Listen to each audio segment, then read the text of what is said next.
everyone. Pastor Stuart here from the sanctuary of Southport Trinity United Methodist Church. Such a beautiful, beautiful place. But today it's feeling kind of empty. Well, it is the middle of the week, and perhaps the sanctuary is usually empty at this time.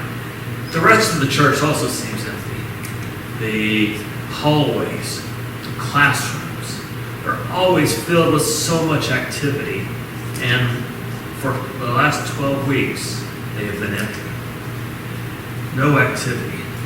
And even during the summer, it's been that way. People gathering to study the scriptures.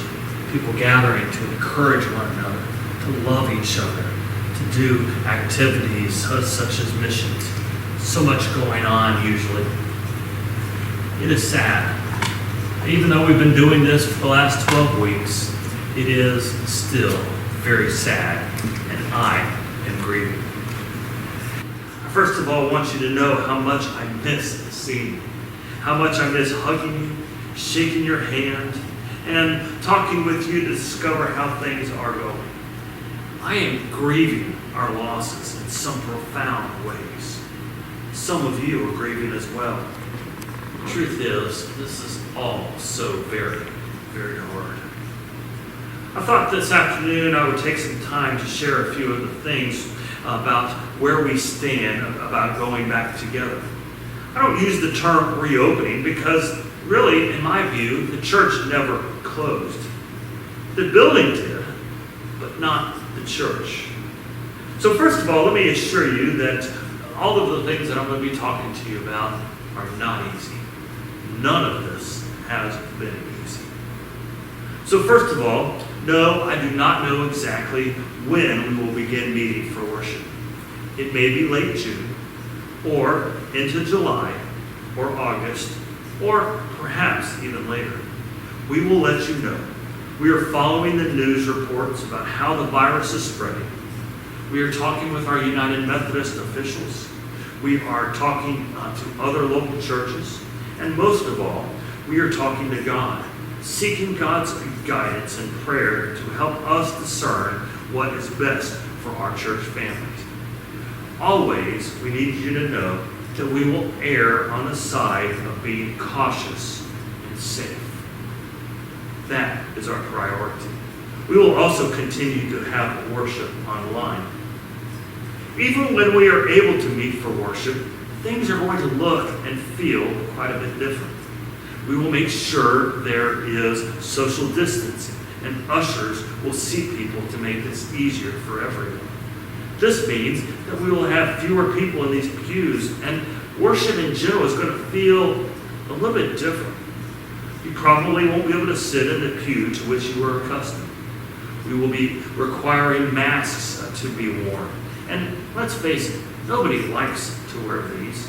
But again, it is for everyone's safety. One of the decisions that we are struggling with is how we will deal with congregational music. We have taken the hymnals, Bibles, and other things out of the pews for safety. We will not have bulletins, and everything will be on the screen. We will have special music, probably recorded, and shown on the screens as well, since we cannot have a choir. Singing in groups is not recommended, and many of us are struggling to imagine what it would be like to gather for worship without singing. Well, for that, you're just going to have to stay tuned. And yes, that's a pun. But I don't want this pastor from the sanctuary to be a downer, because despite the changes, I believe God is moving in great ways. A pandemic can't stop the power of God. A pandemic can't stop the Spirit of God. One of the exciting things we are beginning to discuss is the greater emphasis we are going to have on small groups. Now, of course, we already have some amazing, great groups, and some have continued to meet virtually. We anticipate focusing on small groups meeting for fellowship, study, even for worship, and to love on each other. Some small groups will meet here in the building, but I think many will meet in homes. hope you will be praying about that and be looking for more information soon. This Sunday, though, we will have a great celebration. Yes, the celebration will be virtual, but still it will be a celebration because we will gather online to celebrate the day of Pentecost, the coming of the Holy Spirit in power to give birth to the church. On that day, in that time so many years ago, it seemed like everything was stacked against the disciples. The government and religious authorities were against them, and there were only a few of them. Yet, the Spirit came with God's power, and that was enough to transform the world to something closer to what God intended. The Holy Spirit came with power, and the world began to hear about God's love, and lives were transformed. My friends, as you know, we live in a world that needs to be transformed by God's power and love. Our world needs to again be transformed into something closer to what God intends. A world of love and grace and peace. It seems like things are stacked against us, perhaps. But God's power is still available and will come to us and help us and share the transforming love of God. You know, with all that has happened in the last couple of months, things are going to be different.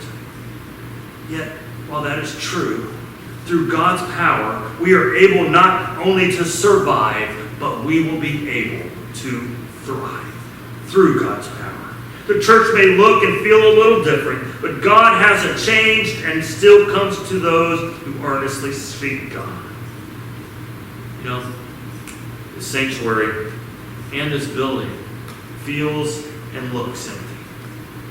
Yet the church is not this building. As beautiful it is, the church is you, and the church is me. God is willing to fill you with His power. Will you stop right now and pray this prayer with me? Come, Holy Spirit, fill me with your grace, power, and love, and allow me to be the person you created me to be. You'll see that prayer on the screen, but I'm going to say it again.